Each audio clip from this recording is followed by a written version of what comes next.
অনূর্ধ্ব-20 sub championship জয়ে দেশের ফুটবলে নতুন সম্ভাবনার বার্তা দিয়েছে তরুণ ফুটবলাররা। সেই অর্জনকে সম্মান জানাতে এবার তাদের সম্বর্ধনা দিল ঢাকা উত্তর সিটি কর্পোরেশন।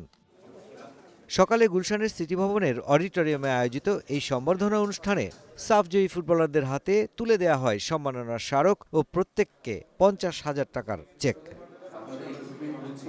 ঢাকা উত্তর সিটি কর্পোরেশনের প্রশাসক শফিকুল ইসলাম খান এই সম্মাননা প্রদান করেন। এই তরুণরাই ভবিষ্যতে বাংলাদেশের ফুটবলকে বহুদূর নিয়ে যাবে বলেও আশা প্রকাশ করেন তিনি। আমরা চাই আমাদের সন্তানরা আগামী দিনে এশিয়া গেমস থেকে শুরু করে পর্যায়ক্রমে যতগুলো গেমস আছে সেই প্রতিটা গেমসেই তারা ভালো করবে। তা আমরা আশা করব আমাদের খেলোয়াড়রা আগামী দিনে ভালো করবে, আর আমরা তাদের অভিভাবক হিসেবে পাশে থেকে তাদের সর্বোচ্চটুকু সহযোগিতা করা আমাদের দায়িত্ব।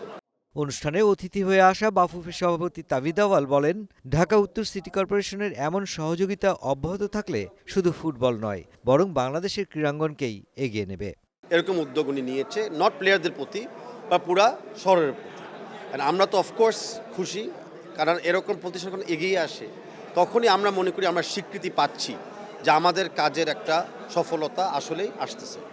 ঢাকা উত্তর সিটি কর্পোরেশনের প্রধান নির্বাহী মোহাম্মদ আসাদুজ্জামান, বাফুফের সহসভাপতি ফাহাদ করিম সহ অন্যান্য আমন্ত্রিত অতিথিরা এ সময় উপস্থিত ছিলেন।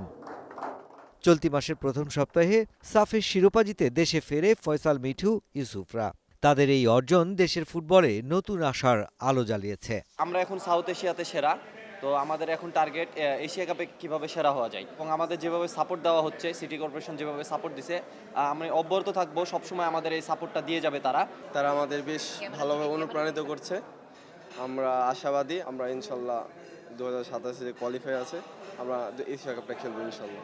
তরুণদের এই সাফল্য শুধু একটি ট্রফি জয়ের গল্প নয়, বরং বাংলাদেশের ফুটবলের ভবিষ্যতের জন্য একটা শক্ত প্ল্যাটফর্মও বটে।